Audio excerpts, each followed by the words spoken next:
Ikaw na may likha ng aming mga buhay. Ikaw po yung pinakadakila. Patuloy ka po namin yung pinagsasalamatan sa buong 2025 ng pagsama niyo po sa amin, O Diyos. Inaamin po namin na wala po kami magagawa kung kami po iwalay. Salamat po sa pagsama mo po sa amin. Salamat po sa pag-iingat po sa aming pamilya.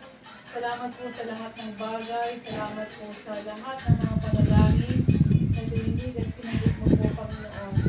Sa lahat po ng mga pagsubok na inyong inalaw sa bawat buhay, ng bawat sa amin, Panginoon. Salamat po kami dahil totoo ka sa iyong pangako na kailanman hindi mo kami iniwan at kailanman hindi mo kami pababayaan, O Diyos. At sa lahat po ng biyaya na ipinagkaloob mo po sa amin, sa trabaho, sa pamilya, Panginoon, sa kalakasan, sa araw-araw niyo pong pag-iingat sa amin, sa pag-aaral ng aking mga pamangkin, sa negosyo ng mga kuya, Lord, sa kabuuan po ng buong De Jesus family, sa buong Magboa family, sa buong Lubog family, Lord, sa buong Cabaralang family, O Diyos, sa buong Gabino family, sa buong pastoral family, O Diyos.